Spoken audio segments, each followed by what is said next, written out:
कभी कोई विषम समस्या यदि आपके सामने खड़ी होती है, विषम समस्या जिसका कोई निराकरण हो ही नहीं रहा, सब दूर हाथ जोड़ लिए, सबसे कह लिए, सबको प्रणाम कर लिया, सबसे बोल दिया, सबसे विनय कर ली, तो भी वो समस्या मिटी नहीं रही है, तो हमारा निवेदन है 5 बेलपत्र, 5 दुर्वा, दुर्वा जानते हो, दूब, दुर्वा, 5 दुर्वा, 5 बेलपत्र, 5 कनेर के पुष्प शिव जी को समर्पित कर कर उसी 1 लोटे जल से 5 बार शंकर भगवान को जल चढ़ाना प्रारंभ करिए। लगभग 1 हफ्ते यदि आपने शिव को जल चढ़ाना प्रारंभ कर दिया इसी क्रम से, तो निश्चित है वो समस्या का हल 1 हफ्ते के अंदर बाबा को निकालना ही पड़ेगा और आपका लक्ष्य निश्चित करना ही पड़ेगा। आपका लक्ष्य निश्चित करना पड़ेगा। कितनी बेलपत्र है? 5। कितनी दुर्वा है? 5। कितने कनेर के पुष्प हैं? 5। और जो 1 लोटा जल आप लेकर गए हो उसी को थोड़ा थोड़ा कर कर 5 बार समर्पित कर, 5 बार। नाम स्मरण रखना, तुम रुकेश्वर महादेव का। फिर से बोलिए नाम, जम के बोलो जरा, तुम रुकेश्वर महादेव। तुम रुकेश्वर महादेव का एक नाम ऐसा नाम है, हम कई माताओं से कहते हैं जिनके गर्भस्थ कई पत्र हैं ऐसे आए हुए, बहुत सारे पत्र हैं जिसमें माताओं ने कहा हमारे शरीर में गांठ थी और वो बाबा की कृपा से गांठ गली। एक पत्र है, अच्छा है, देखिए तुम रुका जी का नाम कितना प्रबल है, आप पत्र में देखिए।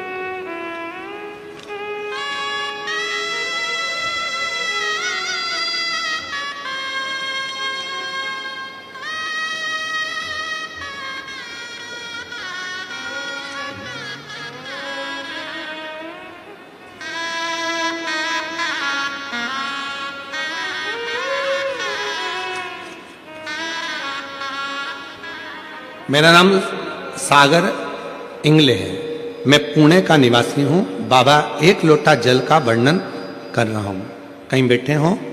मेरा नाम सागर इंगले है, मैं पुणे से हूँ। कहीं बैठे हों तो हाथ हिला सकते हैं, और अगर यहाँ हों तो एक बेलपत्र लेने के लिए आ सकते हैं। मेरा नाम सागर इंगले है, कहीं बैठे आप ही हैं, आ जाइए एक बेलपत्र लेने। मैं पुणे का निवासी हूँ। बाबा 1 लोटा जल का वर्णन करें कि 1 लोटा जल से कैसे सफलता मिलती है।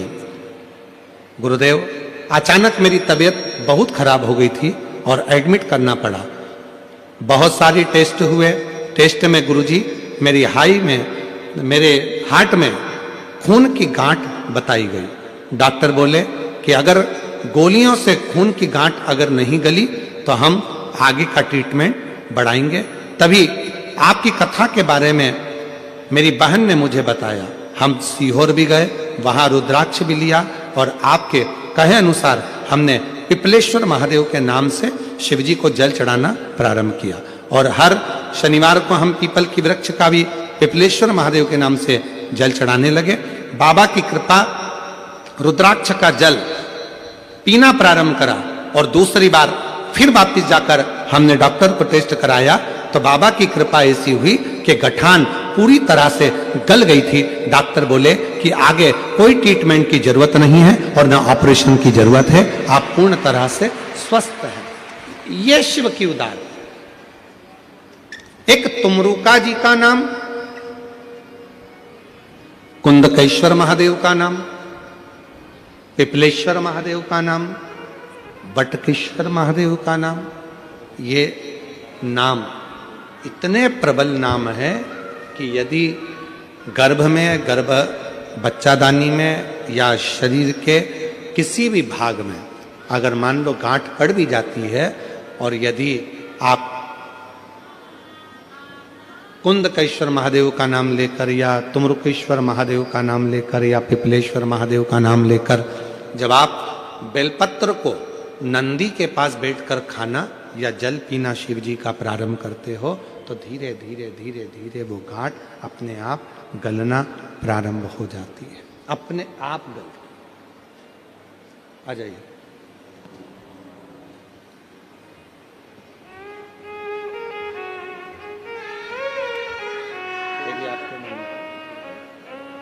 जोरदार ताली बजाओ। खून की गांठें हार्ट के पास हो गई थी। डॉक्टर आप शंभू शंभू शंभू डॉक्टर ऑपरेशन आदि का और भी ट्रीटमेंट का बोले थे, पर भरोसा दृढ़ हुआ, विश्वास दृढ़ हुआ। जब भरोसा विश्वास दृढ़ हुआ तो अपने आप भरोसा करा तो कार्य सिद्ध भरोसा। और शंभू शरण मांगू घड़ी रे घड़ी दुख बाहर की भी आवाज बढ़ाओ थोड़ा सा, तो आवाज का मालूम पड़ेगा।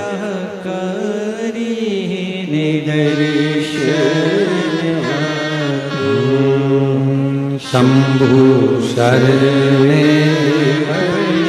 मांगू घड़ी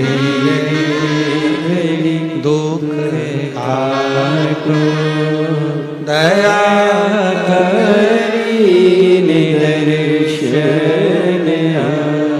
शिव कथा कर रही है।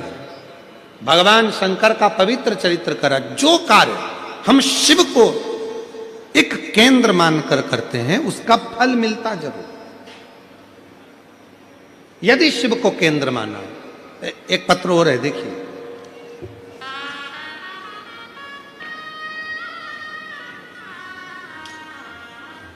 मेरा नाम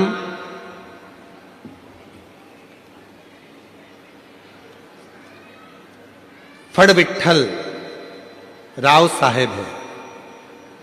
मैं हकनाक वाड़ी, तहसील उदगीर, जिला लातूर, महाराष्ट्र से रहने वाली हूँ। कहीं बैठी हूँ तो हाथ हिला सकती हैं। मेरा नाम फड़ विठल राव साहेब है। हम हकनाक वाड़ी, तहसील उदगीर, जिला लातूर, महाराष्ट्र के रहने वाले हूँ। कहीं बैठी हों तो हाथ हिला सकती हैं, और अगर बैठी हों तो एक बेलपत्र लेने के लिए आ सकती हैं। अगर कहीं बैठी हों तो हाथ हिलाइएगा। आप ही हैं, आ जाइए, एक बेलपत्र लेने के लिए आइए। गुरुदेव, मेरी बेटी फणदिया विठल एमपीएससी की तैयारी पिछले 3-4 साल से कर रही थी। एमपीएससी की प्रीलिमिनरी परीक्षा मेरिट में हो रही थी, लेकिन ग्राउंड एग्जाम क्लियर नहीं हो पा रही थी। मेरी बेटी हिम्मत हारने लगी। तब मेरी बेटी जब नाराज हो गई, तब मैंने उससे कहा कि तू घबरा मती, अपन साथ कुबरेश्वर धाम चलते हैं। सीहोर जाकर बाबा से प्रार्थना कर कर, वहां का कंकर शंकर पूजन कर कर, बेलपत्र रुद्राक्ष लेकर आते हैं। बाबा की ऐसी कृपा हुई गुरुदेव कि मेरी बेटी ने फिर एग्जाम दिया, और आज बाबा की ऐसी कृपा हुई कि मेरी बेटी बाबा की कृपा से मेरिट लिस्ट में आ गई, और बाबा की कृपा से पुलिस में सब इंस्पेक्टर के पद पर मेरी बेटी का सिलेक्शन हो गया। मैं बाबा को यहाँ धन्यवाद करने आई हूँ। मेरी बेटी का ज्वाइनिंग नासिक में हुए। बाबा की कृपा से मैं बेटी को प्रणाम कराने के लिए लाई हूँ, और शिव की कृपा से यहाँ आई हूँ। एक विश्वास, एक भरोसा, एक दृढ़ता जब आपके और हमारे हृदय में होती है तो शिव करुणा क्यों ना करे, क्यों ना कृपा करे। भगवान शंकर कैसे करुणा ना करे। इसीलिए आप लोगों को कल भी कहा था कि ऐसे दयालु नाथ से रिश्ता बनाइए, ऐसे दयालु नाथ से रिश्ता बनाइए, मिलता रहेगा आपको जो कुछ भी चाहिए, मिलता रहेगा आपको जो कुछ भी चाहिए। मांगा है भोलेनाथ से वरदान एक ही, मांगा है भोलेनाथ से वरदान एक ही। तेरी कृपा बनी रहे जब तक है जिंदगी, तेरी दया बनी रहे जब तक है जिंदगी। मांगा है भोलेनाथ से वरदान एक ही, मांगा है भोलेनाथ से वरदान एक ही। शिव कृपा सागर है। मेरी जीजियों, आप जब शंकर जी के मंदिर में एक लोटा जल लेकर जाती हो तो केवल वो जल नहीं रहता, आपका विश्वास रहता है। आप जब शंकर जी के मंदिर में एक लोटा जल लेकर पहुंचती हो तो वो जल नहीं रहता, वो आपका भरोसा रहता है। जब आप शिव जी के मंदिर में एक लोटा जल लेकर जाती हो, वो केवल भरोसा विश्वास नहीं, आपके भीतर की शिव चरणों की दृढ़ता रहती है। आप जब शिव जी के मंदिर में एक लोटा जल चढ़ाने के लिए जाती हो तो केवल वो शिव नहीं रहता, उस समय पर जल ग्रहण करते समय वो आपका पिता, आपका बाबुल, आपका भाई, आपका सखा, आपका मित्र और आपके दुख का हरण करने वाला शिव हो जाता है। वो शिव है। बस याद रखिएगा, हाथ में बांधने वाली घड़ी कभी कभी बंद हो जाती है।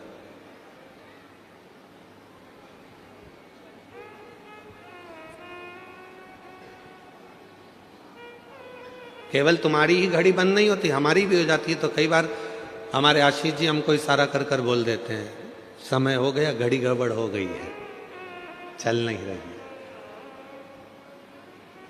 अब हम आपसे एक बात पूछें, हाथ की घड़ी बंद हो जाएगी तो क्या समय घूमना बंद हो जाएगा? क्या समय चलना बंद हो जाएगा? क्या जम के बोलो जरा। नहीं।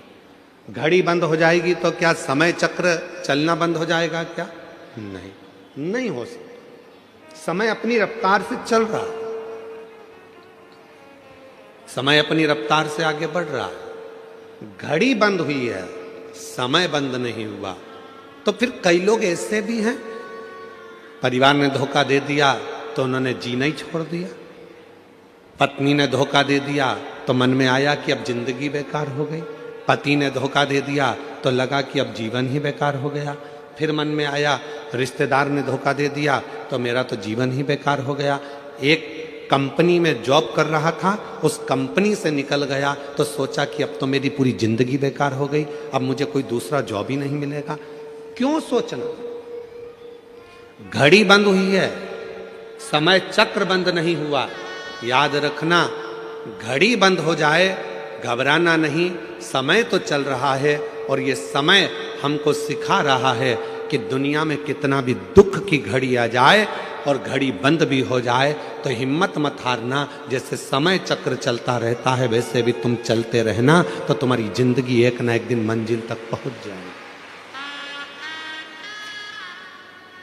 समय चक्र के अनुसार अपने जीवन को अग्रण्यता रखिए, समय चक्र के अनुसार अपने जीवन को प्रबल रखिए।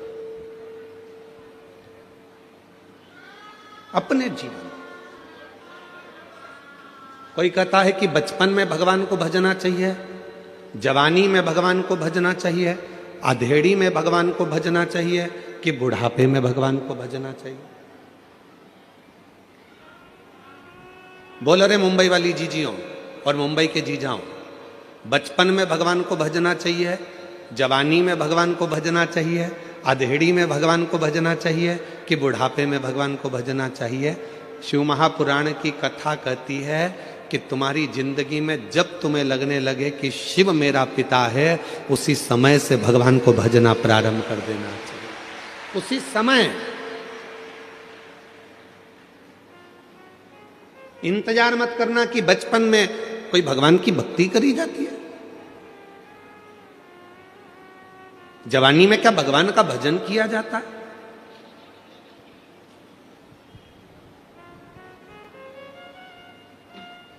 नामदेव जी महाराज बाल्यावस्था से हरि विठ्ठल पांडुरंगा का भजन करते थे।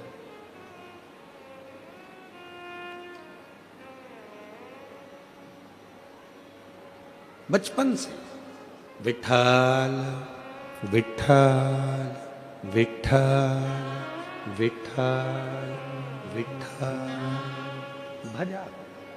राम कृष्ण हरि जय राम कृष्ण हरि, राम कृष्ण हरि जय राम कृष्ण हरि। जप रहे पांडुरंगा हरि विठ्ठल के भजन में नामदेव जी महाराज इतने डूब गए थे, कुत्ता रोटी लेकर भागा तो उसके पीछे घी की कटोरी लेकर भागते थे। लोग उनको बावरा कह देते थे, शुद्ध नहीं है, बावरे हो गए। जैसे मीरा भई रे बावरी, मीरा को भी लोग बावरी कह देते थे, पागल कह देते थे, वैसे नामदेव जी को भी बावरा पागल कह देते। कुत्ते के पीछे घी की कटोरी लेकर भाग रहे हैं कि कोरी रोटी ना खा ले, घी लगा कर दूंगा। उन्हीं नामदेव जी महाराज की झोपड़ी में आग लग जाती है। नामदेव जी को सूचना मिल जाती है कि झोपड़ी में आग लगी, तो नामदेव जी दौड़ कर आते हैं। आग धधक कर जल रही थी। नामदेव जी ने दंडवत प्रणाम करा अग्निदेव को और हाथ जोड़कर कहा, वारे हरि विठ्ठल, इतने दिन से बुला रहा था, आज इतने दिन के बाद आया। गांव के लोगों ने नामदेव जी को हिलाकर कहा, बावरे जैसी बात मत करो, तुम्हारे घर में आग लग गई है। नामदेव जी कह रहे हैं, तुम्हें आग दिखती है, मुझे विठ्ठल दिखता है, बस निगाहों का फेर है, हर जहां में वही परमात्मा दिखता है। बस निगाहों का फेर है, हर जगह में वही परमात्मा दिखता है। तुझ में मुझ में हर एक में विठ्ठल नजर आता है। ये अग्नि नहीं, मुझे मेरा पांडुरंगा नजर आता है। और नामदेव जी ने तुरंत जिस कमरे में आग लगी थी दूसरा कमरा खोल दिया, दूसरे कमरे को खोला, तीसरा कमरा खोल दिया और भगवान से बोला, आओ अंदर प्रवेश करो, इसमें भी चले जाओ, इसमें भी जाओ। और आग लगते लगते दूसरे कमरे में आग लग गई, तीसरे कमरे में आग लग गई। नामदेव जी बाहर गए, जितना सामान अंदर रखा था वो भी उठा उठा के डालने लगे। गांव के लोग सामान को बाहर निकाल रहे थे, नामदेव जी उनसे ले लेकर अंदर डाल रहे थे। गांव के लोगों ने कहा, नामदेव आग लगी है। नामदेव जी बोले, आग नहीं, विठ्ठल आया है। विठ्ठल चौक पुराओ माटी आज मेरे पिया, आज मेरा विठ्ठल आया है, पांडुरंगा आया है। वो गीत जो आप लोग हमेशा गुनगुनाते रहते हो। आप तो मुंबई जगत के लोग हो और फिल्मों से आपका नाता है, तो आपको स्मरण में आना चाहिए, बहारो फूल बरसाओ मेरा महबूब आया। आज मेरा हरि विठ्ठल आया, अग्नि के रूप में आया, अग्नि के स्वरूप में आया। गांव के लोगों ने गादी निकाल ली थी, कम्बल निकाल लिया था, रजाई निकाल ली थी, नामदेव जी ने सब ले जाकर डाल दी। और डालने के बाद गांव के लोगों ने अब देखा पूरा घर धधक कर जल रहा था। अब क्या ओढ़ेगा नामदेव, ठंड पड़ रही है इतनी तेज, क्या करेगा नामदेव। इतने में गांव के लोगों ने कह दिया, अपन ने तो निकाला था कंबल, अपन ने निकाली थी दरी, अपन ने निकाली थी गादी, इसने सब डाल दी, इसलिए अब इसको रात को कोई भी ना तो दरी देगा, ना कंबल देगा, ना गादी देगा, इसको ठंड में कुकड़ने दो, ठंड में कांपने दो। नामदेव जी महाराज एक पेड़ की छांव में सो गए। ठंड लग रही थी बहुत तेज, कुकड़ कर सो रहे थे। मेरे हरि विठ्ठल ने विचार करा, इसने मुझे अग्नि के रूप में भी देख लिया और कहा कि मेरा हरि विठ्ठल आया, तो मुझे तो अदा करना पड़ेगा अपना फर्ज। मेरे हरि विठ्ठल ने, गांव के लोग तो चले गए और मेरे हरि विठ्ठल ने नामदेव जी का जो मकान जला था उसी मकान को इतना जोरदार बना दिया और उसमें नामदेव जी को ले जाकर रात की रात में सुला भी दिया।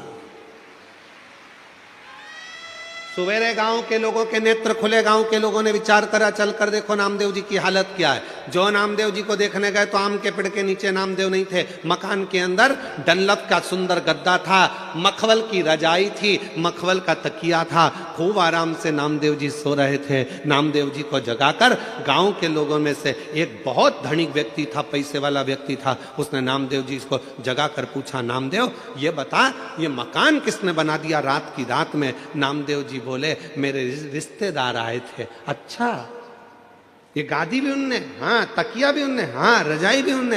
हाँ। तो उसने कहा, नामदेव इतना जोरदार मकान तो हमने कहीं नहीं देखा, तेरे रिश्तेदार से कह के एक मकान मेरा भी बना दे। नामदेव जी ने कहा, लगा आग, लगा आग। कोई आग लगा के बस्ती बसा लेता है, कोई आग लगा के बस्ती बसा लेता है, कोई वीराने में भी दीप जला लेता है। वो श्री हरि विठ्ठल के परम भक्त हैं नामदेव, जो हर जगह पर भक्ति के बल पर उस हरि विठ्ठल का दर्शन कर लेते हैं। ये उनके ऊपर हरि विठ्ठल की कृपा है, दया है।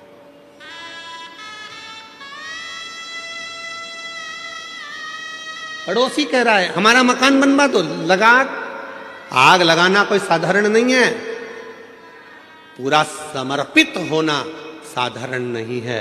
मेरी जीजियों, कई लोग ऐसे हैं संसार में जो 3 बार 4 बार 5 बार पशुपति व्रत कर लिए, 5 बार प्रदोष कर लिया, 4-6 बार सोमवार के व्रत कर लिए, उसके बाद भी शिव जी सुनते नहीं हैं। तो उसके मन में आता है बाबा मेरी सुनते नहीं है। क्यों नहीं सुनते? क्योंकि आपका समर्पण पूरा नहीं है। जिस दिन आपका समर्पण पूरा हो जाएगा उस दिन मेरा देव अधिदेव महादेव आपका हो जाएगा। समर्पण कहां पूरा है?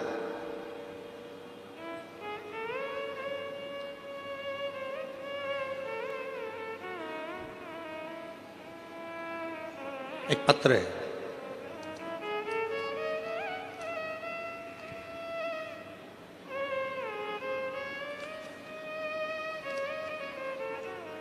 मैं पिंकी गोयल, पति भारत भूषण गोयल, मुंबई थाने में रहती हूँ। कहीं बैठी हो तो हाथ हिला सकती हैं। मेरा नाम है पिंकी गोयल, पति भारत भूषण गोयल, मुंबई थाना में रहती हूँ। कहीं बैठी हो तो हाथ हिला सकती हैं, और अगर बैठी हो तो एक बेलपत्र लेने के लिए आ सकती हैं। मेरा बेटा चिराग गोयल 6 साल से सीए फाइनल का एग्जाम दे रहा था, लेकिन हर बार कुछ नंबर से रह जाता था। तब आपके कहने पर मैंने 2 बार पशुपति व्रत किया और हम 1 बार सीहोर गए।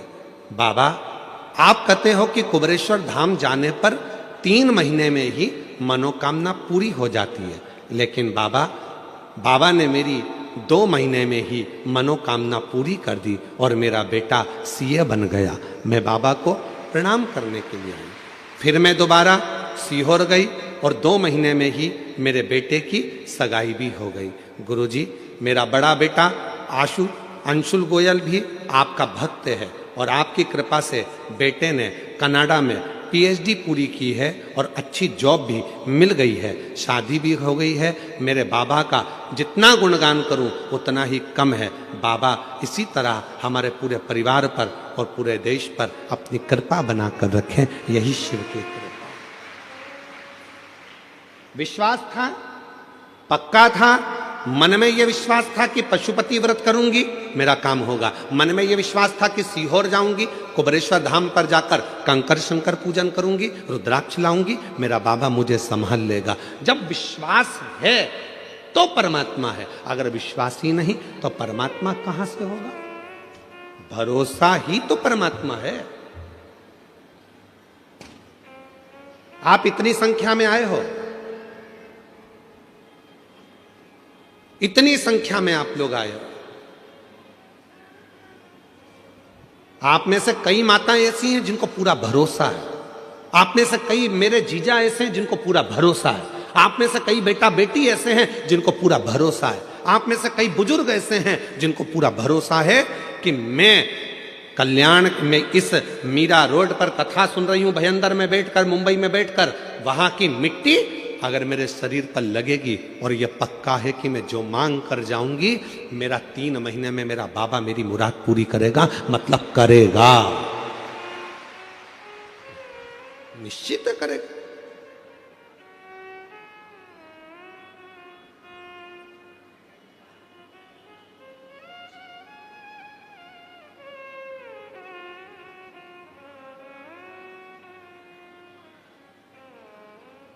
कल एक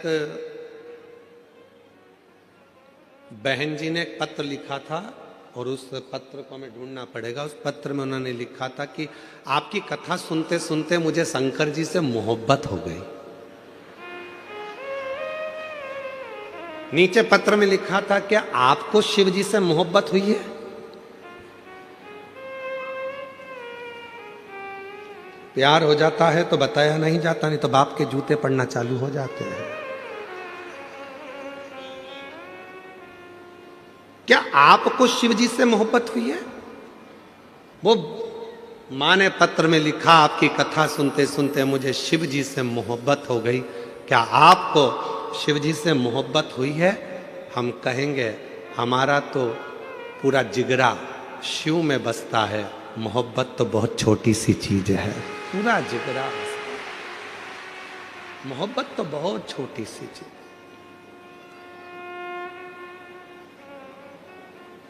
ये दुनिया के लोगों के आगे एक आरती का एक लाइन आती है, तन मन धन सब है तेरा, स्वामी सब कुछ है तेरा, तेरा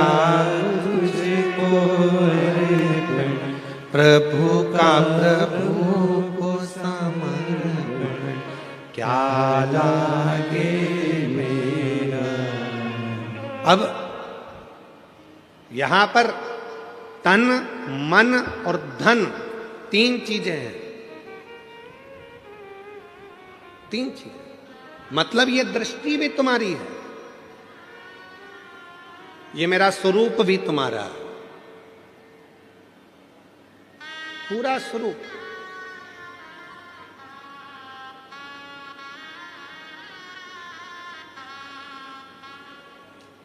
कहा गुरुजी तन मन धन लिखा है तो इसमें धन मतलब अपने घर का जितनी प्रॉपर्टी है, जितना धन है सब भगवान का नहीं, तुमने कमाया है, तुम्हारा है, मना कौन कर रहा? तो फिर तन मन धन लिखा तो हमने कहा गाने की एक लाइन याद कर लो, चांदी जैसा रंग है तेरा, सोने जैसे बाल, एक तू ही धनवान है, गोरी बाकी सब कंगाल।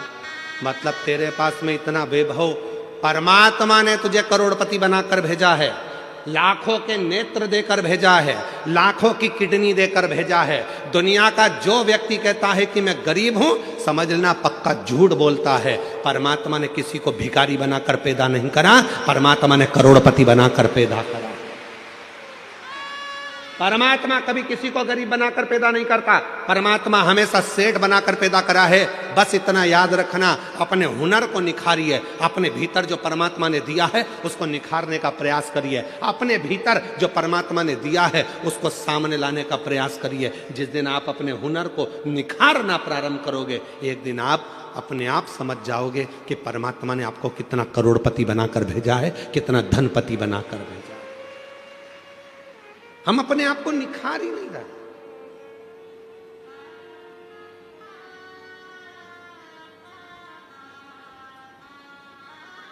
कई माताएं अपने बच्चे से कहती हैं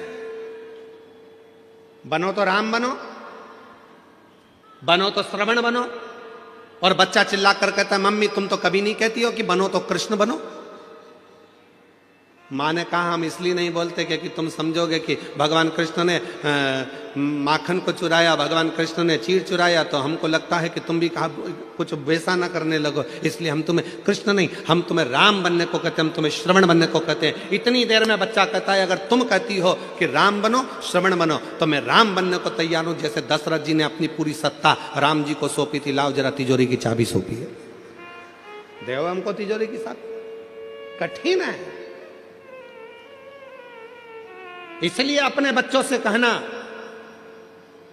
कि बनना तो छत्रपति वीर शिवाजी बनो, बनना तो दुर्गावती बनो, बनना तो झांसी की रानी बनो, और बनना तो बाला साहेब ठाकरे जैसे प्रबल शेर बनो जिसकी गर्जना से पूरा देश गूंजता। रामकृष्ण परमहंस बनो, स्वामी विवेकानंद बनो। बनना है तो अपने जीवन में कुछ अच्छा करने के लिए जागरूकता का प्रभाव, परमात्मा ने जो तुमको भेजा है उसको निखारने का प्रयास करिए, उसको निखारो। कितना सुंदर एक चरित्र है शिव महापुराण में, जरा देखिएगा। धनु राजा के 2 पुत्र हुए, रंभ और करम। दोनों के घर में औलाद नहीं थी। जल में बैठकर दोनों तप कर रहे थे। इतने में एक मगर आ गया और मगर ने करम्ब को खा लिया। रंभ को लगा मेरा भाई मर गया, अब मैं जल में बैठकर तपस्या नहीं करूंगा, अब मैं जल में बैठकर तप नहीं करूंगा। तो रंभ गया, अब चारों तरफ आग लगाकर, अग्नि लगाकर बीच में बैठकर तपस्या करने लगा। ब्रह्मा जी को प्रसन्न करने लगा। ब्रह्मा जी प्रसन्न हो गए। मांगो रंभ, तुम्हें क्या चाहिए? रंभ ने कहा मेरे घर में औलाद नहीं है, संतान नहीं है, आप कृपा करो और मेरे घर में संतान हो। तो कह दिया, ए रंभ, तू तपस्या कर कर जैसे उठेगा, जिसको भी प्रेम से देख लेगा, जिसको भी तू प्रेम से देखेगा उसी से तेरी औलाद हो जाएगी। बस रंभ तपस्या कर कर उठा। सामने से एक भैंस निकल कर जा रही थी, एक महिष निकल कर जा रही थी, और रंभ ने उस भैंस को, उस महिष को प्रेम से देख लिया। और जैसे ही भैंस को देखा, भैंस का गर्भ ठहर गया। उस महिष का गर्भ ठहर गया, उस भैंस का गर्भ ठहर गया, और वो भैंस गर्भवती हो गई। भैंस जब अपने मालिक के घर पहुंची, उसका जो पति था भैंसा, महिषा, उसने देखा कि मेरी पत्नी गर्भवती हो गई, इसके गर्भ में किसका बच्चा है? भैंसे ने ध्यान लगाया तो मालूम पड़ा कि वो रंभ का पुत्र है। क्रोध में आ गया महिषा, और महिषा को क्रोध आया, भैंसे को क्रोध आया, और रंभ के साथ वो युद्ध करने चले गया, और आखिरी में उसने रंभ को मार डाला। जैसे रंभ मर गया, उसके नगर के लोगों ने उसका अंतिम संस्कार करना प्रारंभ करा। चिता लगाई, अंतिम संस्कार हो रहा है, चिता पर लेटाया, चारों तरफ से आग लग गई।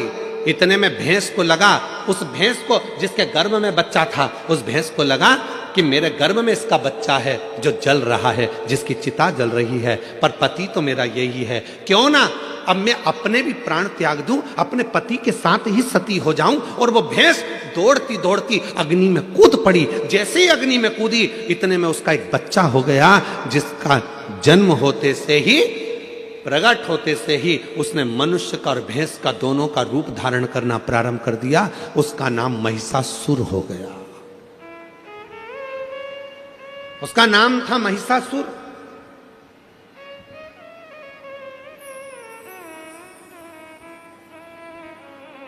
भैंस का रूप धारण कर कर, भैंसे का बड़ा रूप धारण कर कर सामने आ गया।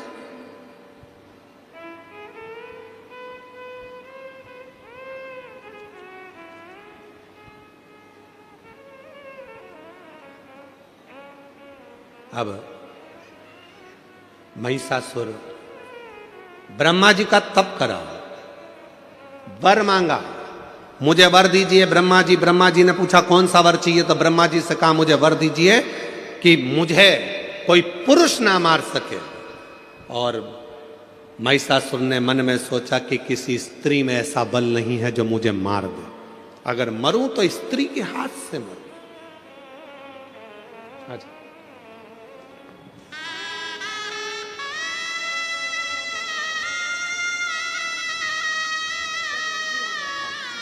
भाई आपको बैठे थे सीए भी बनने की और दूसरे बेटे को भी अच्छे जॉब की। एक बार जोरदार ताली बजाओ। दोनों बच्चों का अच्छा जॉब भी लगा और दोनों बच्चों का विवाह भी हुआ। बहुत बहुत बधाई आपको। महिषासुर को वर मिल गया, मरूं तो एक स्त्री के हाथ से मरूं। तथास्तु। खूब उपद्रव मचाया उस महिषासुर ने, बहुत बहुत उपद्रव मचाया। इतना उपद्रव महिषासुर ने मचाया चारों तरफ हाहाकार मच गई। हर जगह पर लोग घबराने लगे, डरने लगे, भय खाने लगे। इतना भय उत्पन्न होने लगा महिषासुर के कारण कि देवताओं के पास में दौड़ दौड़ कर जाते, प्रार्थना करते, इस महिषासुर को मार दो। ब्रह्मा जी ने कहा ये महिषासुर ऐसे मरने वाला नहीं है, ये मरेगा तो किसी स्त्री के हाथ से मरेगा, इसको देवता नहीं मार सकते, इसको मारेगी तो केवल एक नारी मारेगी।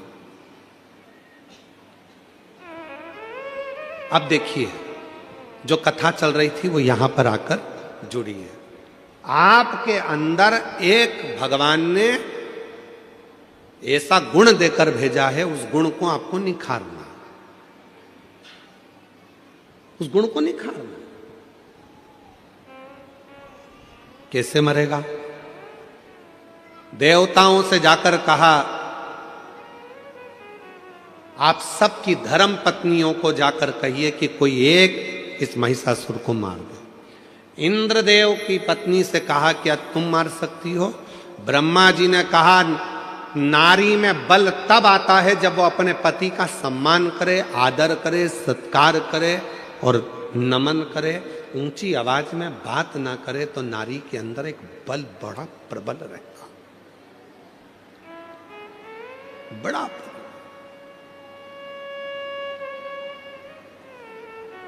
मेरी जीजियों, हम जानते हैं आप सब बहुत अच्छे शहर में रहते हो, बहुत विद्वत शहर है मुंबई, बहुत विद्वत शहर है। हम सब जानते हैं कि आप लोग बहुत विद्वान भी हैं, पर एक निवेदन आप सब से करेंगे, आप बनो विद्वान मना नहीं है, आप बहुत अच्छे शहर में रह रहे हो, आपकी विद्वत्ता है, फिर भी निवेदन है एक माता पिता को, दूसरा घर के बुजुर्ग को, तीसरा अपने पति को, चौथा अपने परमात्मा को प्रणाम करने में कभी पीछे मत हटो, उसको नमन जरूर करा करो। घर के बुजुर्गों को नमन करने पर हमारे ऊपर यदि कोई तकलीफ आने वाली होती है तो वो कट जाती है, वो तकलीफ कट जाती है।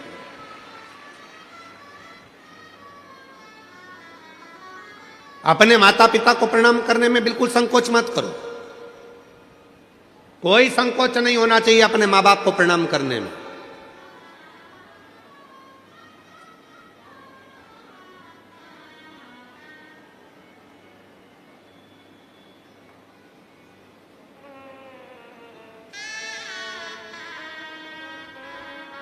एक हमारे बहुत अच्छे जजमान हैं, बहुत अच्छे हैं, उनके 4 लड़के हैं, 2 विदेश में रहते हैं, 2 इंडिया में रहते हैं, भारत में, और बड़े बड़े शहर में रहते हैं। और हमारे जजमान ब्यावरा के पास में रहते हैं। तो हमने उनसे कहा कि अब तुम बुजुर्ग हो गए हो दोनों, तो बेटों के पास क्यों नहीं चले जाते? तो कहा गुरुजी हम गए थे, हम विदेश के दोनों बेटों के पास गए, हमारा एक बेटा बेंगलोर में रहता है, हम वहाँ भी गए, फिर एक हमारा बेटा हैदराबाद में रहता है, हम वहाँ भी गए। अच्छा, तो फिर अब इस अवस्था में, इतनी बुढ़ापे अवस्था में तो तुमको बेटों के पास रहना चाहिए, तो फिर यहाँ क्यों वापिस ब्यावरा आ गए, फिर वापिस यहाँ रह रहे हो, क्यों? गुरुजी हम वहां रह तो रहे थे, पर ऐसा लग रहा था कि वहां से हमारा अपनापन खत्म हो चुका था। गुरुजी, माँ बाप के पास जैसे बेटा रहता है, उसको लगता है कि ये मेरे माँ बाप हैं और इनके पास जो कुछ भी है उस पर मेरा हक है। जैसा बेटा रहता है अपने माँ बाप के पास में और उसको लगता है कि ये मेरे माँ बाप है और उनके पास जो है उस पर मेरा हक है, पर आज हम आपसे कहते हैं गुरुजी, जब माँ बाप अपने बेटे के पास रहते हैं तो ऐसा लगता है कि हम किसी पड़ोसी के घर में कुछ दिन रहने के लिए आए हैं, किसी पड़ोसी के घर में आए, हमें अपना हक नहीं लगता, डर लगता है। सामान तेज गिर गया, बेटा जाग कर आएगा कुछ कह देगा, पानी ज्यादा गिर जाएगा तो बहू कुछ कह देगी, कुछ कहूंगी तो पोता पोती कुछ कह देंगे, डर सा रहता है। इसलिए गुरुजी हम उनके पास नहीं, अपने गांव में ब्यावरा के पास में रहते हैं, 2 रोटी बनाकर खा लेते हैं, कम से कम भय की जिंदगी तो नहीं जीते, अपनी गुड जिंदगी को जीने का प्रयास करें। क्यों हो रहा है, किस लिए हो रहा है, क्या कारण है जो आज माता पिता को अपने बच्चों के पास रहने में भय उत्पन्न होने लगा है? भय लगता है क्यों?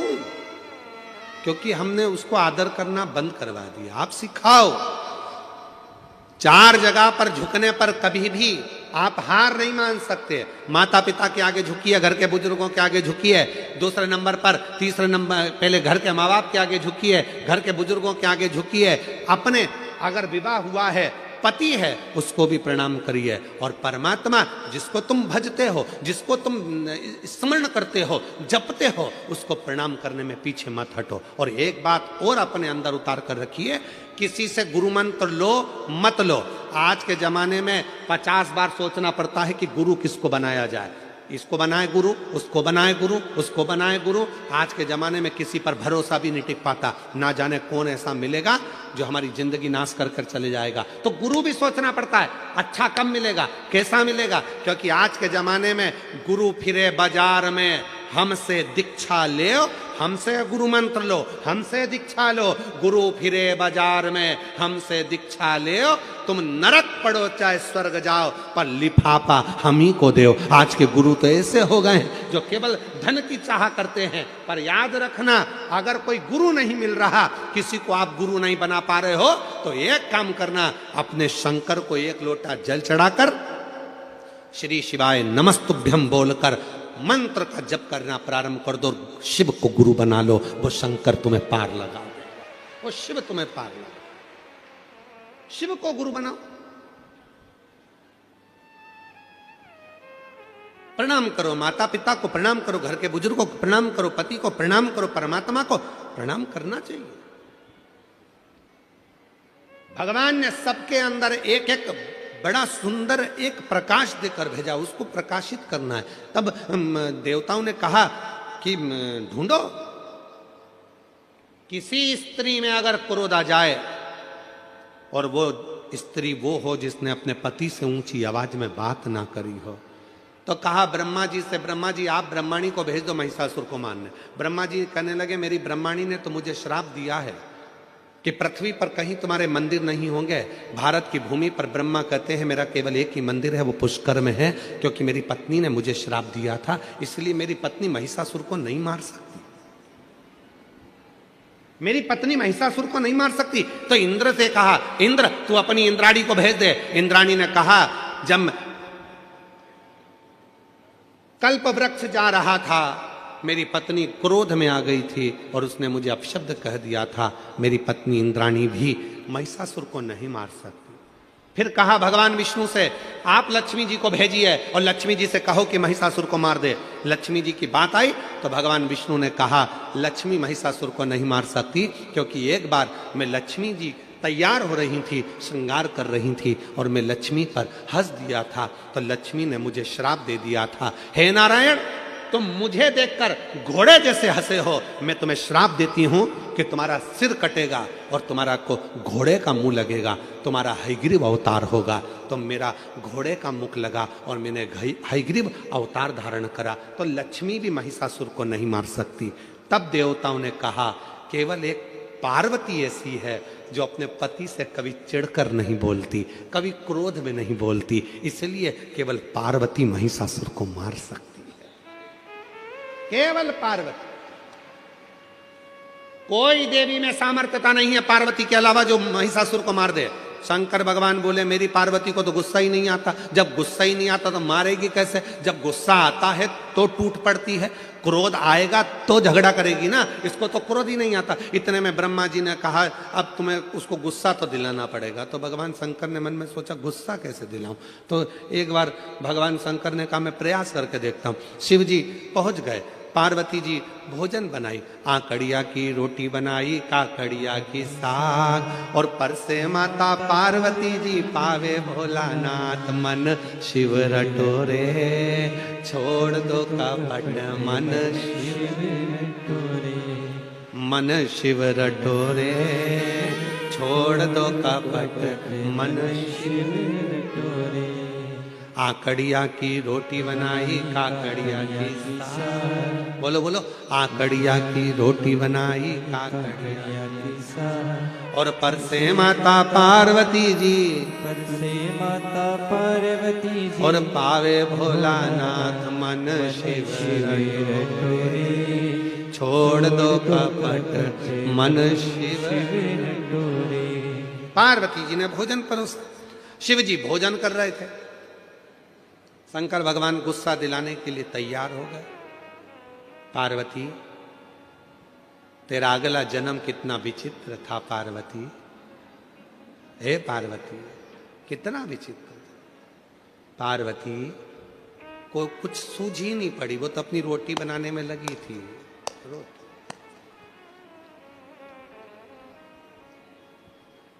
फिर भगवान शिव जी ने कहा, पार्वती तेरे पिताजी हिमालय राज के पास में इतना धन था, कन्यादान में एक फूटी कोड़ी नहीं दी तेरे पिताजी ने, तेरे पिता ने एक फूटी कोड़ी नहीं दी।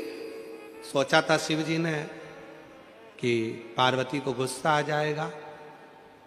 पार्वती तेरे पिताजी के पास में कितना धन था, गाड़ियां, अलमारियां, वैभव सब था, फिर भी तेरे पिताजी ने कुछ नहीं दिया।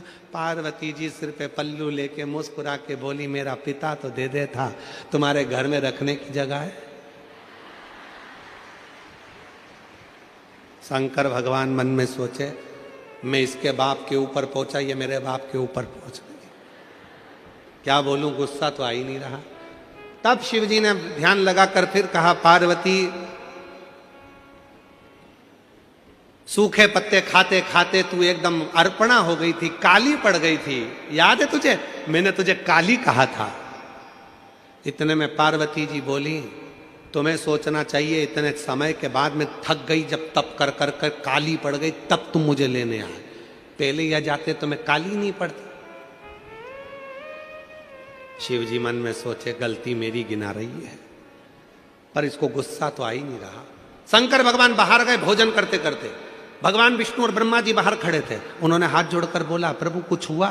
शंकर भगवान बोले, रत्ती भर भी करंट नहीं आया, रत्ती भर नहीं आया। इतने में भगवान ब्रह्मा और विष्णु ने तुरंत कहा, प्रभु आपने क्या क्या बोला? तो कहा, मैंने उसके पिताजी के बारे में बोला कि तुम्हारे पिताजी ने कुछ नहीं दिया, तो वो बोली तुम्हारे घर में रखने की जगह नहीं थी, उसके बारे में बोला।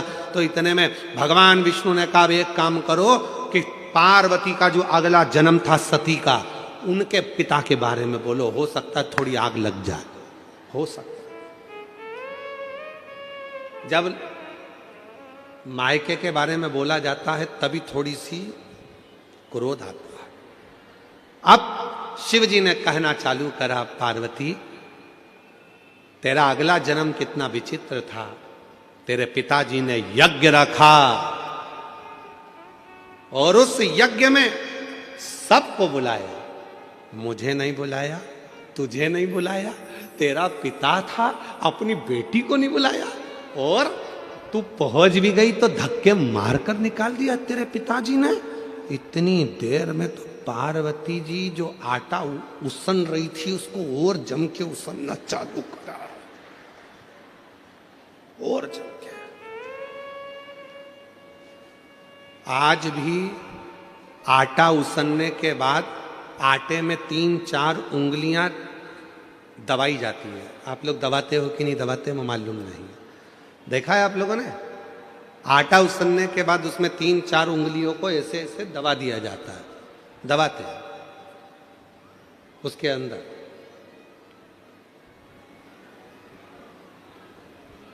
क्यों दबाते हैं? कि मेरे पिता के घर में भले कुछ भी हुआ हो, पर अब मैं आपके घर में रहती हूं, मैं आपके अनुकूल चलती हूं, मेरे पिता को ना बखानिए, मेरे बाप को अपशब्द ना कहिए, अब तो मैं आपके घर की हो गई हूं। ये आटे पर उंगली बनाने का मतलब है कि अब मैंने सील ठप्पे सब तुम्हारे घर के लगवा लिए हैं, अब सारी प्रॉपर्टी तुम्हारी, जमीन जायदाद मकान सब मेरा और तुम्हारा है, तो अब पिता का क्यों बखानना, पिता का क्यों कहना। पर शिव जी तो माने नहीं, गुस्सा दिलाना था। आखिरी में शंकर भगवान ने कह दिया, अरे पार्वती आखिरी में तो तुझे जल के भस्म होना ही पड़ा। इतनी देर में पार्वती बर्तन को लेकर मांजने बाहर गई, बर्तन धोने जैसे ही बाहर पहुंची, सामने से महिषासुर आ रहा था, और जब गुस्से में लाल और फिर कोई कुछ कह दे। अब शिव जी कुछ नहीं बोले, चुपचाप से बाहर निकले। भगवान विष्णु और ब्रह्मा जी ने पूछा कुछ हुआ? इतने में भगवान शंकर बोले, मालूम पड़ेगा, कुछ देर खड़े रहो। इतने में सामने से आ रहा था महिषासुर, भैंसे पर बैठा था, आवाज लगाकर कहा, बड़ी सुंदर हो नारी, तुम मेरी बन जाओ। अब तो मां ने खोले केस और भयंकर बर्तन को तो पटका नीचे, और जो देखा महिषासुर को, महिषासुर देखकर बोला, तुम तो क्रोध में और सुंदर लग रही हो।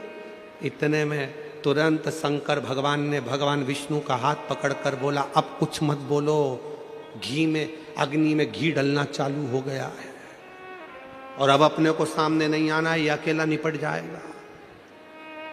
अब सामने क्रोध आया मां को, बाल खुले थे मां जगत जननी के, तो माता जगत जननी जगदम्बा ने उसको बांधा, पर क्रोध की अग्नि इतनी तीव्र थी कि केश फिर खुल गए। इसलिए हमने देखा है, जब माताएं लड़ने के लिए जाती है पड़ोसी पड़ोसन के यहां, तो फुल एनर्जी से बोलती, बोल तो जरा, पूरी एनर्जी एकदम।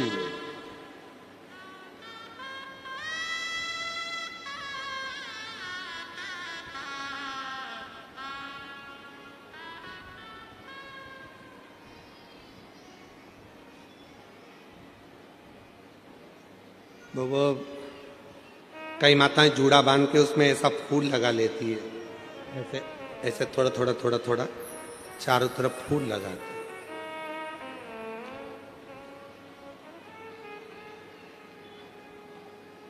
चारों तरफ फूल लगा।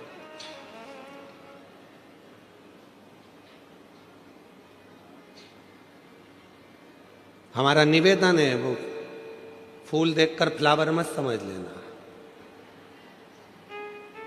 जूड़ा बंधा है मतलब फायर है, जूड़ा बंधा है मतलब प्रबल है। पार्वती मैया ने अपना जूड़ा बांधा, जो जाने लगी केश फिर खुल गए। इतने में महिषासुर बोला, मैं तुझे अपनी बनाऊंगा। पार्वती जी ने जो जगदम्बा का रूप रखा, ठहाका लगाया, सिंह को बुलाया, भैंसे पर था महिषासुर, मां चढ़ गई सिंह पर। सारे देवता पुकारने लगे मेरी मां को, सारे सारे। और जब महाराज, जब देवताओं ने पुकारा, आवाज लगाई, निवेदन किया, देवी दुर्गे उमा विश्व जननी रमा मातु तारा, एक जगदम्बा तेरा सहारा। देवी दुर्गे उमा विश्व जननी रमा मातु तारा, एक जगदम्बा तेरा सहारा। हे हजारों मां अपराध मेरा, हुआ धम पातक पुत्र तेरा। हे हजारों मां अपराध मेरा, हुआ धम पात की पुत्र पुत्र होवे आदा, तुम्ही माँ को सदा पुत्र प्यारा। एक जगदम्बा तेरा सहारा, देवी दुर्गे उमा विश्व जननी रमा मातु तारा। एक जगदम्बा तेरा सहारा, एक जगदम्बा तेरा सहारा। सारे देवता पुकारने लगे, माँ कृपा करिए, करुणा करिए, माँ दया करिए, ये सारा उपद्रव इस महिषासुर ने मचा रखा है, आप हमारी लाज रखिए, लाज। और तेरे भक्त जनों पर माता भीड़ पड़ी है भारी, और दानव दल पर टूट पड़ो माँ, माँ ऐसी कृपा कर। हजारों लाखों शेरों पर सवार होकर गर्जना करती हुई इस महिषासुर पर टूट पड़। हे सप्तशृंगी कृपा कर, हे मां मुंबा देवी कृपा कर, हे मां चंडी कृपा कर, हे मां कमला कृपा कर, करुणा कर।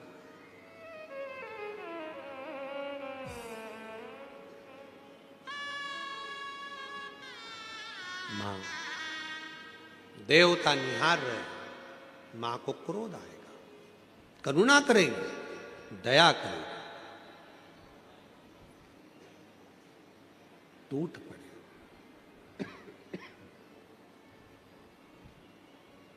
शिव जी को अपने मन का भाव बोलिए और हृदय से बाबा को अपने मन की बात कहकर प्रणाम करिए, विनय करिए, निवेदन करिए।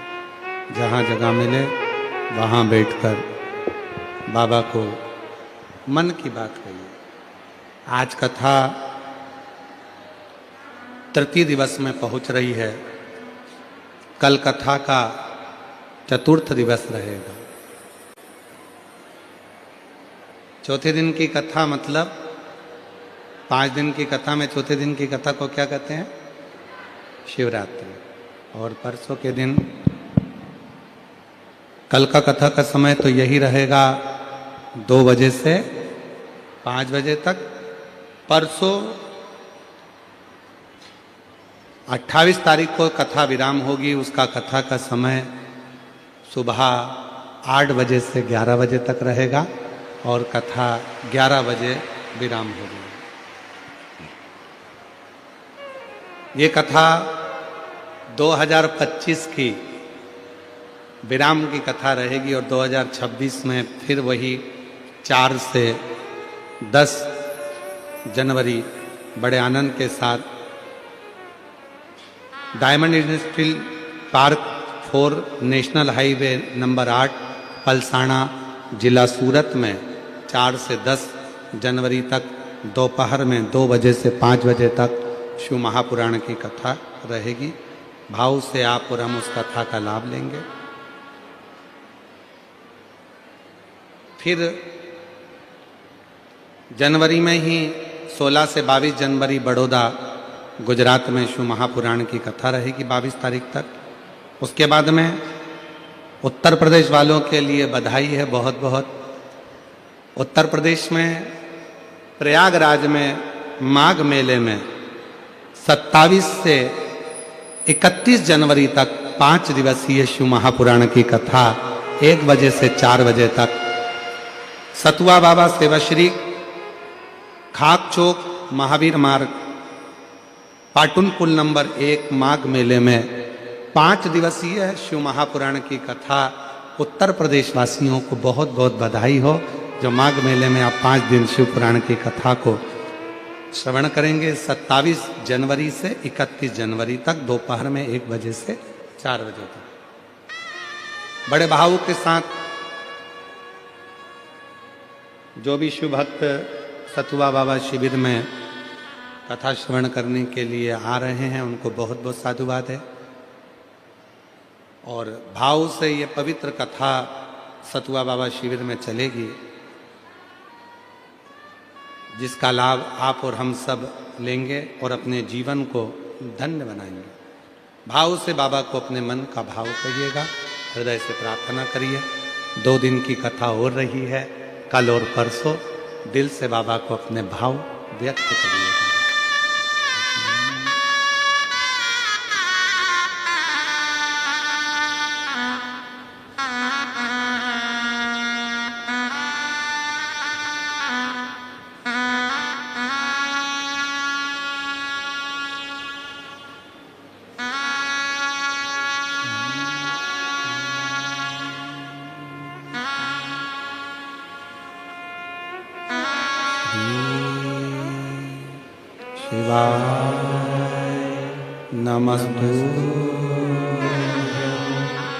श्री शिवाय नमस्तुभ्यं।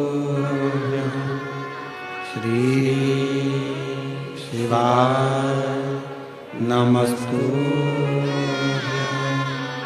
श्री शिवाय नमस्तुभ्यं। श्री शिवाय नमस्तुभ्यं। भोला सब दुख काटो हमारा, ओ भोला सब दुख काटो हमारा। शिव शंकर जपो तेरी माला, भोले बाबा जपो तेरी माला। भोला सब दुख काटो हमारा, ओ भोला सब दुख काटो हमारा। वेश है मंगल मंगलकारी, वेश है मंगल मंगलकारी। शमशान वासी हमारा, शमशान वासी हमारा। ओ भोला सब दुख काटो हमारा, ओ भोला सब दुख काटो हमारा।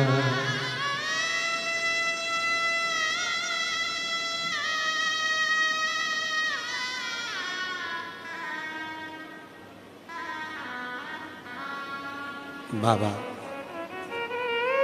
देवादिदेव महादेव भगवान शिव, ओगरदानी त्रिकालदर्शी कैलाशी अविनाशी भगवान शिव की कथा कर रहे हैं। महिषासुर मां जगत जननी जगदम्बा अंबा माता पर उनको देखकर अपशब्द पर अपशब्द कह रहा था।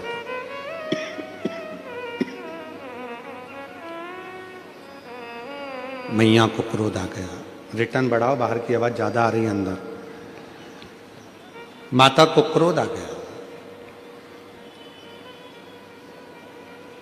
और देवी दुर्गे उमा विश्व जननी रमा मातु तारा, एक जगदम्बा तेरा सहारा, एक जगदम्बा तेरा सहारा। माँ हजारों सिंह के ऊपर चढ़कर सिंह की सवारी कर कर महिषासुर पर दौड़ पड़ी। महिषासुर माता को अपशब्द पर अपशब्द कह रहा था। इतने में मां चढ़ी सिंह पर और जो महिषासुर पर दौड़ पड़ी तो महिषासुर के छाती पर जो त्रिशूल का प्रहार करा महिषासुर के प्राण उसी समय छूट गए। देखिए जरा कितनी कृपा है मां की। भगवान शंकर ने केवल माता को थोड़ा सा बल दिया है। जब महिषासुर का मर्दन हो गया, महिषासुर समाप्त हो गया, तो मां पार्वती जी ने शिव जी से कहा, इतनी शक्ति मुझ में कैसे प्रकट हो गई जो मैंने इतने बड़े असुर का संहार कर दिया। इतने बड़े असुर का संहार मैंने करा है, इतनी शक्ति मुझ में प्रकट कैसे हुई। भगवान देवादिदेव महादेव ने कहा, सुनो पार्वती, तुम जब महिषासुर का संहार कर रही थी, उसी समय मैंने भगवान ब्रह्मा और विष्णु के सामने संपूर्ण जगत की स्त्रियों को, घर में जन्म लेने वाली एक बेटी को, घर में जन्म लेने वाली एक नारी को, घर में जन्म लेने वाली एक कन्या को, घर में जन्म लेने वाली एक स्त्री को मैंने उसी समय पर वर दे दिया था कि जगत में, संसार सागर में, पृथ्वी पर जो भी कन्या, एक लड़की अगर पृथ्वी पर जन्म लेगी तो उस नारी के संग में शंकर भगवान की आदि शक्ति भी उसके अंदर विराजमान रहे।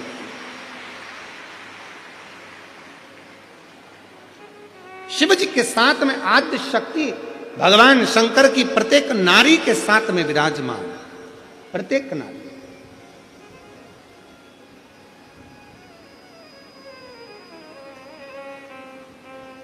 और देवी दुर्गे उमा विश्व जननी रमा मातु तारा, एक जगदम्बा तेरा सहारा, एक जगदम्बा तेरा सहारा। माँ आद्य शक्ति, माँ दुर्गा, जगत जननी, जगदम्बा, अम्बा, भवानी माँ ने कृपा करी, करुणा करी, दया करी। तो शिव कथा कर रही है। मेरे ओघड़दानी, मेरे शंभु भगवान कहते हैं, मेरे शंकर भगवान कहते हैं, ये शिव महापुराण की कथा कहती है, संसार का प्रत्येक मनुष्य, चाहे स्त्री हो चाहे पुरुष हो, जब एक लोटा जल शिवलिंग पर आकर समर्पित करते हैं तो उनमें एक अलग से ऊर्जा, अलग से शक्ति, अलग से बल शंकर कहते हैं मैं प्रदान कर देता हूं। उसमें बल अपने आप आ जाती, शक्ति अपने आप आ जाती।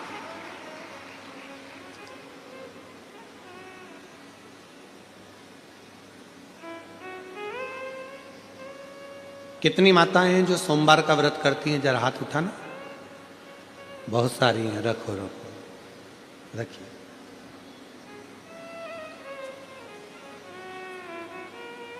आप में से कई माताएं ऐसी भी होंगी, कई जीजियां ऐसी होंगी जो कई सालों से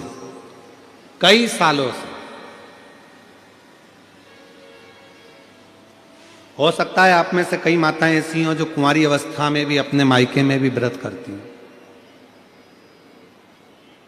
हो सकता है आप में से कुछ मेरी जीजियां, मेरे कुछ जीजा, उन कुछ बेटियां कुछ ऐसे हों जिनको व्रत करते करते 2 साल, 5 साल, 8 साल, 10 साल हो गए। सोमवार का व्रत चल रहा है उनका, चल रहा है। कई बार पति भी कह देते, परिवार के लोग कह देते, तुम्हारे अंदर इतनी शक्ति, तुम्हारे अंदर इतना बल, तुम्हारे अंदर इतनी एनर्जी कहाँ से आ जाती है जो तुम इतना ये सोमवार का व्रत इतने समय से कर रहे हो, इतना बल कैसे आ जाता है, इतनी शक्ति कैसे आ जाती है? तो कई बार माताएं कह देती हैं कि ये हमारी शक्ति नहीं है, हम तो जिस शिव जी की आराधना कर रहे, शंभु शंभु, हम जिस देवादिदेव महादेव की आराधना कर रहे हैं, ये वही शिव शक्ति प्रदान करता है, कोई दूसरा नहीं दे सकता।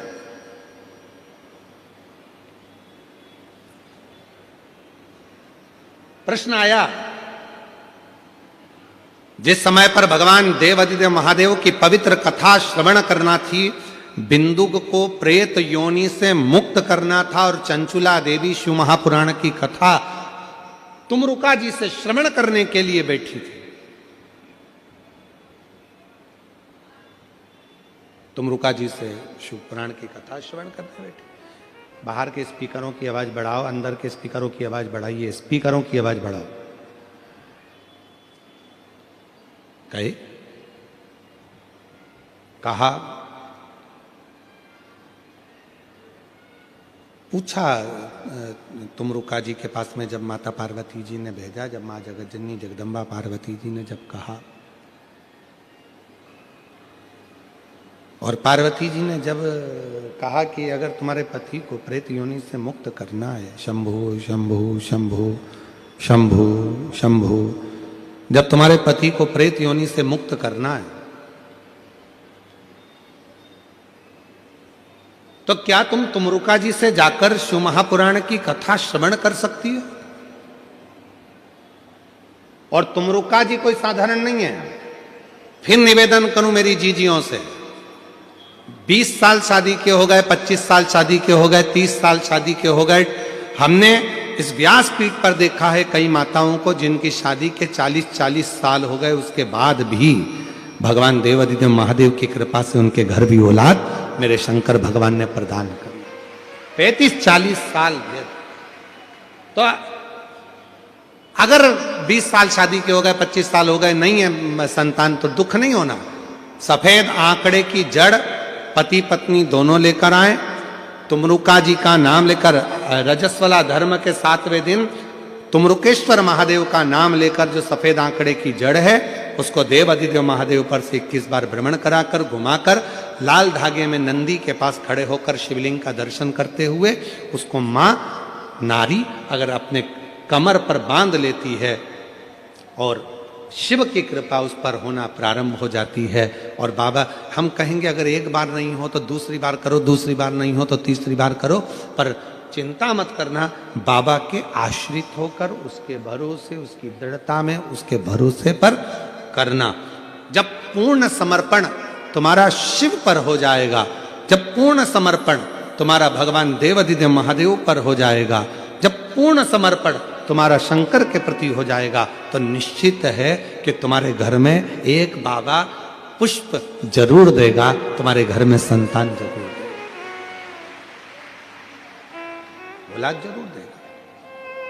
और मैंने तेरे ही भरोसे बाबा, तेरे ही भरोसे, प्रेशर बढ़ा दे बाबा, मैंने तेरे ही भरोसे हवा बिच उड़ती जावांगी, बाबा डोर छेड़ीना में कटी जावांगी, भोले मेरी पतंग, शंभो मेरी पतंग। तुमरुका जी के वचन पर विश्वास कर कर चंचुला देवी अपने पति के लिए शिव महापुराण की कथा को श्रवण कर रही।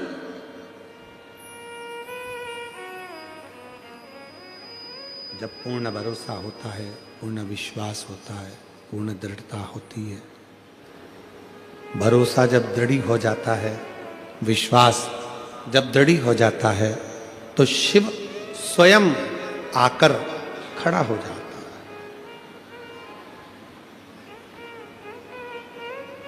शिव स्वयं आते हैं।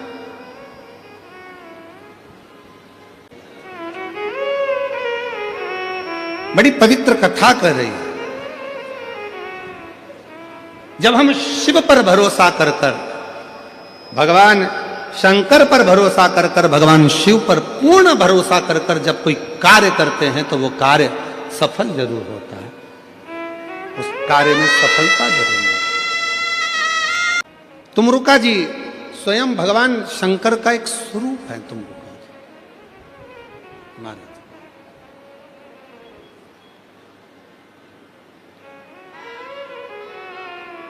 और जब तुमरुका जी ने शिव महापुराण की कथा का वाचन करना प्रारंभ किया तो एक बड़ा सुंदर प्रसंग आता है कि आप भगवान देवादिदेव महादेव के पास में भले आप बचपन में ना जा पाए, जवानी में ना जा पाए, अधेड़ी में ना जा पाए, पर बुढ़ापे में शिव की आराधना साधना बहुत जरूरी है।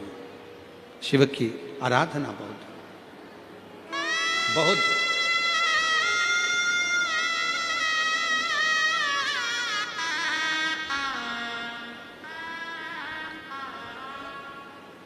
शिव की साधना बहुत जरूरी है। एक प्रसंग आता है, बड़ा सुंदर सा एक प्रसंग है।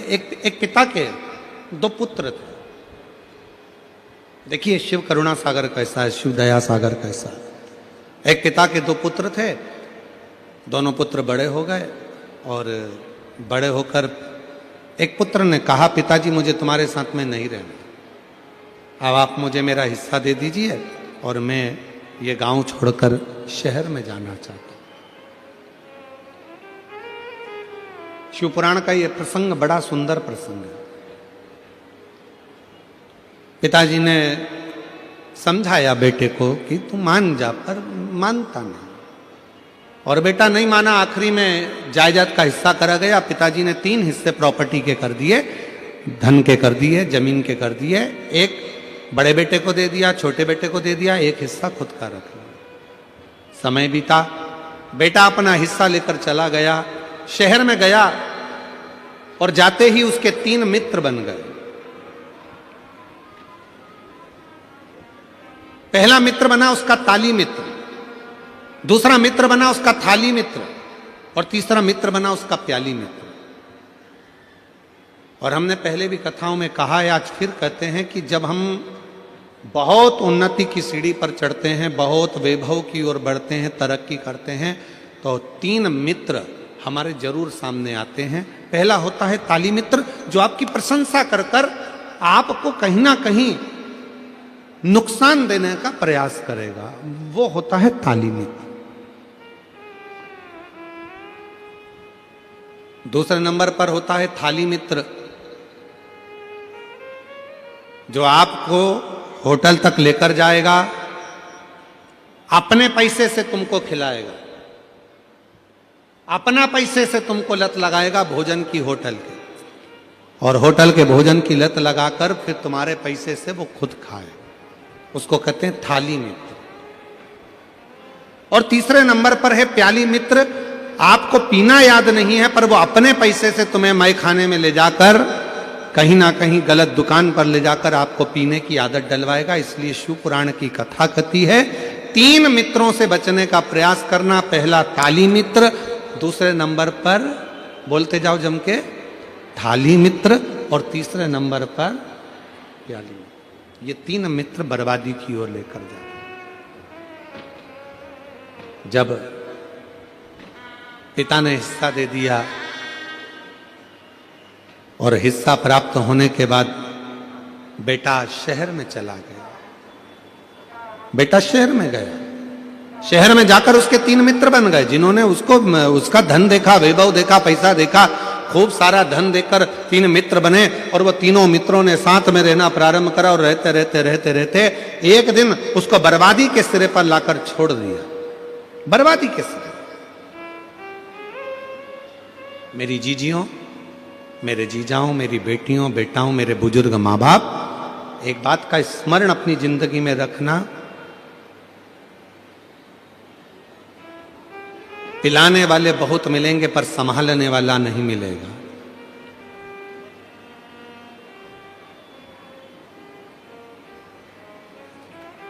बर्बाद करने वाले ढेर मिलेंगे पर आबाद करने वाला कोई ना मिलेगा। इसलिए अपनी सावधानी अपने साथ में होना बहुत जरूरी है, बहुत जरूरी। जो बेटा गया था शहर में वो थोड़े ही दिन में पूरा बर्बाद हो गया, पूरा बर्बाद, कुछ नहीं बचा, कोई संपदा नहीं, पूरी की पूरी बर्बादी उसकी हो गई। आखिरी में वो अकेला पड़ गया।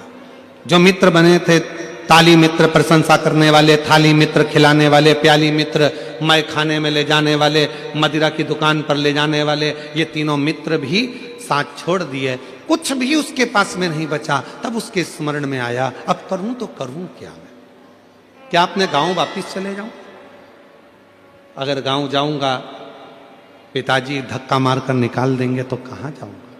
फिर भी एक बात प्रयास करता हूं कि गांव जाता हूं।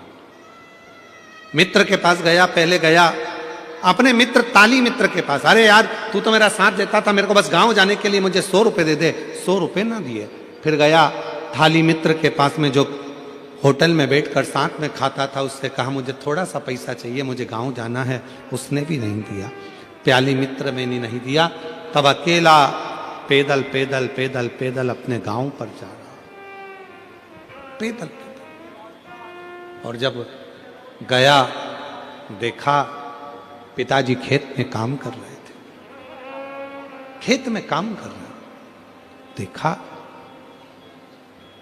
काम करते करते पिताजी का ध्यान गया अपने बेटे पर, और बेटे पर जो ध्यान गया तो पिताजी ने बाहें फैला ली, और जैसे ही बाहें फैलाई बेटा दौड़ कर गया और पिता के गले लग गया।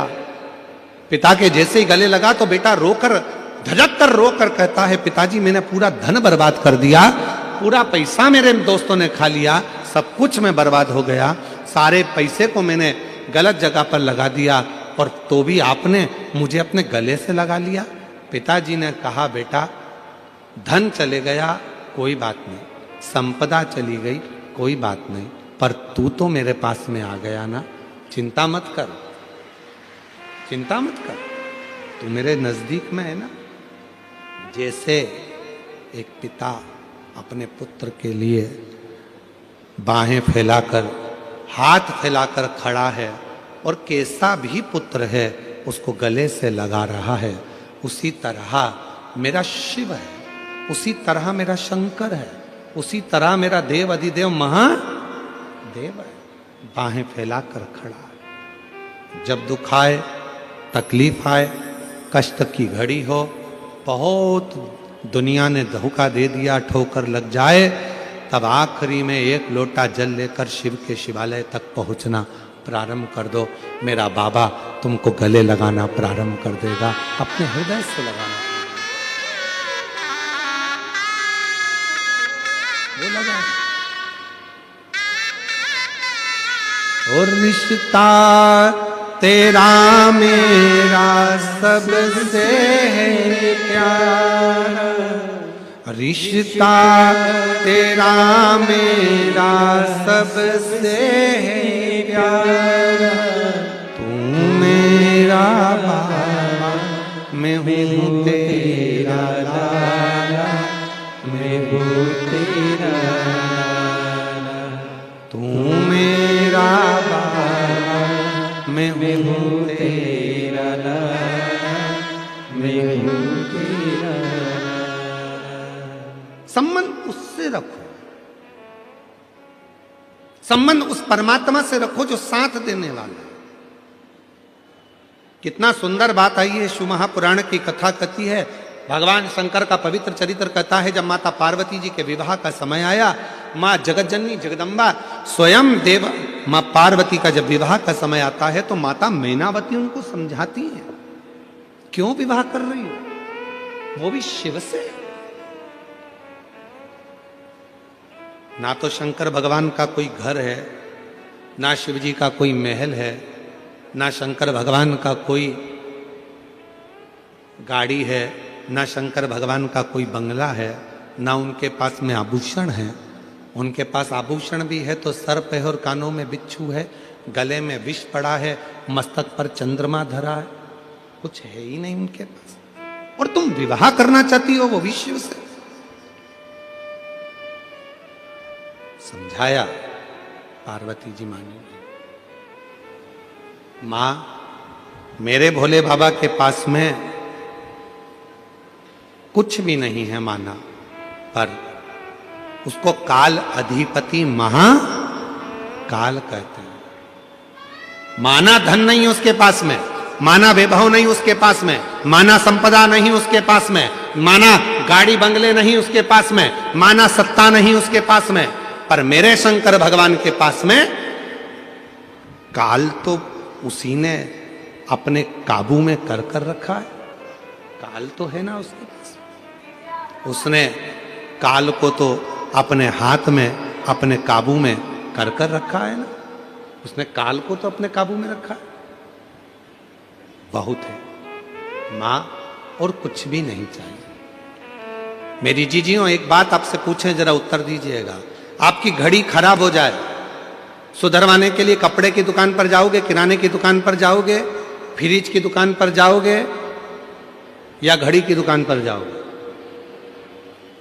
जम के बोलो, आवाज नहीं आई। घड़ी की दुकान। और अगर घड़ी खराब हो गई और उसको लेके तुम कपड़े की दुकान पर चले जाओ और कपड़े वाले से कहो कि मेरी ये घड़ी खराब हो गई है, इसको सही कर दीजिए, तो कपड़े वाला बोलेगा मेरे यहाँ घड़ी सही नहीं होती है। फिर घड़ी को लेकर आप अगर किराने की दुकान पर पहुंच गए और किराने वाले से कहा कि मेरी घड़ी सही कर दो, तो किराना वाला घड़ी सही नहीं करेगा।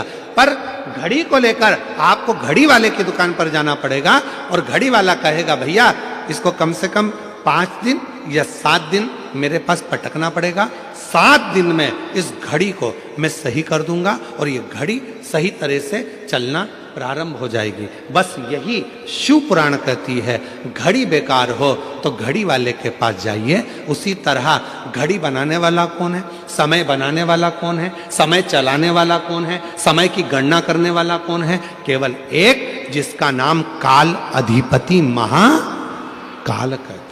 काल अधिपति, काल मतलब समय, जो समय को बनाया जिसने, घड़ी को बनाया जिसने, चक्र को बनाया जिसने, जिसने समय चक्र घड़ी का निर्माण करा है। अगर घड़ी बेकार हो, तुम्हारा समय बेकार चल रहा हो, तुम्हारी तकलीफों का समय चल रहा हो, तो इधर उधर कहीं मत भटको, कहीं मत जाओ। जाना है तो मेरे देव अधिदेव महादेव के मंदिर में जाकर 1 लोटा जल चढ़ाना प्रारंभ करो, तुम्हारी घड़ी संवरना सुधरना प्रारंभ। घड़ी वाले ने कहा 5 दिन लगेंगे घड़ी सुधारने में। मीरा भाई अंदर में कथा कितने दिन की है? जम के तो बोलो, 5 दिन की। घड़ी सुधारने में कितने दिन लग रहे हैं? 5। आप 5 दिन शिव महापुराण की कथा को सुनने के लिए आ रहे हो, तो ये भी निश्चित है कि तुम्हारी भी जो घड़ी गड़बड़ हुई थी, जो समय गलत चल रहा था, मेरा काल अधिपति उस समय को श्रेष्ठ जरूर करेगा। समय को श्रेष्ठ वाई वो संभालेगा।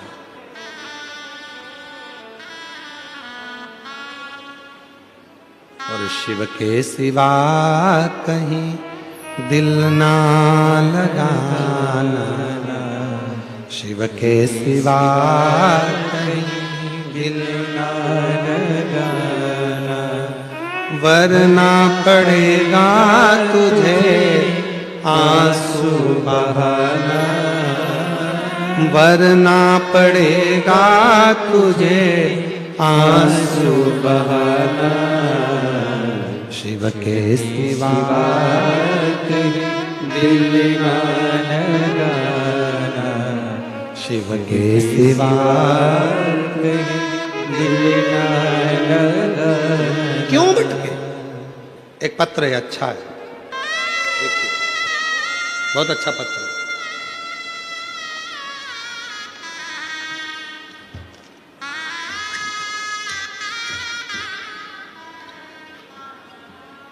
सुनीता देवी, अतरोलिया बाजार, जिला आजमगढ़, उत्तर प्रदेश की हैं। कहीं बैठी हो तो हाथ हिला सकती हैं। अगर कहीं बैठी हो, आजमगढ़, उत्तर प्रदेश। बाबा को प्रणाम करती हूँ। 1 लोटे जल का वर्णन।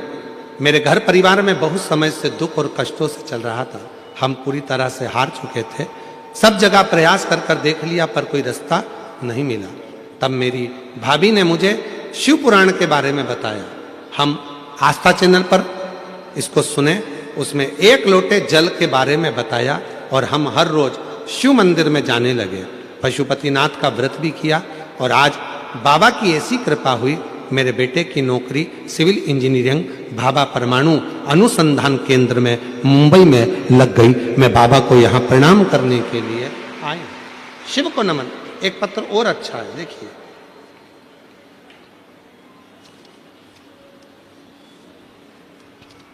मेरा नाम पवन देवी मदलाल सुधार है। मैं पुत्र का नाम प्रवीण मदन लाल जी सुधार है। कहीं बैठे हों तो हाथ हिला सकते हैं। हम यहाँ दहीसर के रहने वाले हैं। मेरा सुपुत्र प्रवीण 2018 से परीक्षा दे रहा था सीए की, पर क्लियर नहीं कर पा रहा था, सफलता नहीं मिल रही थी। फिर मैंने शिव पुराण की कथा में सुना, प्रतिदिन 1 लोटा जल, भगवान शिव की आराधना, करने से सारी मनोकामना पूर्ण होती है। फिर हम लोग प्रतिदिन भगवान शिव को सच्चे हृदय से प्रारंभ किया 1 लोटा जल, और मेरे पुत्र ने मई 2025 में बाबा की ऐसी कृपा हुई कि प्रयास कर कर मेहनत कर कर, आप कहते हो अपनी मेहनत को 4 गुना करो, अपने परिश्रम को 4 गुना करो, रात दिन एक कर दो, मंजिल तक पहुंचोगे। मेरे बेटे ने भी वही किया और बाबा की कृपा से आज मेरा बेटा सीए पास कर लिया, सफल हो गया। मैं बाबा को यहां प्रणाम करने के लिए आई हूं। शिव तत्व क्या है? हमारा विश्वास। शिव केवल एक भरोसा, केवल एक विश्वास, एक दृढ़ता। और जिस दिन आपने अपने भगवान देवादिदेव महादेव पर भरोसा कर लिया, समझ लेना कि उस दिन आपकी जिंदगी सार्थक हो गई। बोल बम का नारा है, आवाज नहीं आई। बोल बम का नारा है, सारी समस्या का हल श्री शिवाय हार हार शिव। एक विश्वास, एक भरोसा, एक दृढ़ता है। वो तो बाहें फैलाकर खड़ा है। जिस दिन चाहो उस दिन उसके करीब में जाकर अपने दुख को कहना, शिव उसे स्वीकार कर लेगा। महाराज, आज कथा का तृतीय दिवस यहां विराम की ओर जा रहा है।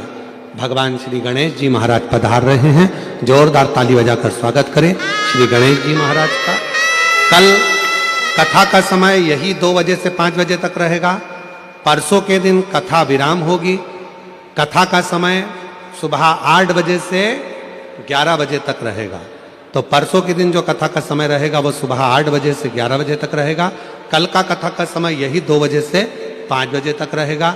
बड़े प्रेम से आप और हम इस पवित्र कथा का लाभ ले रहे हैं। आज कथा का तृतीय दिवस यहाँ विराम की ओर जा रहा है। फिर कल कथा का चतुर्थ दिवस अर्थात भगवान शिव की शिवरात्रि का क्रम रहेगा। बड़े भाव से आप और हम कथा का लाभ लेंगे और अपने जीवन को धन्य बनाएंगे। आरती का क्रम प्रारंभ होगा।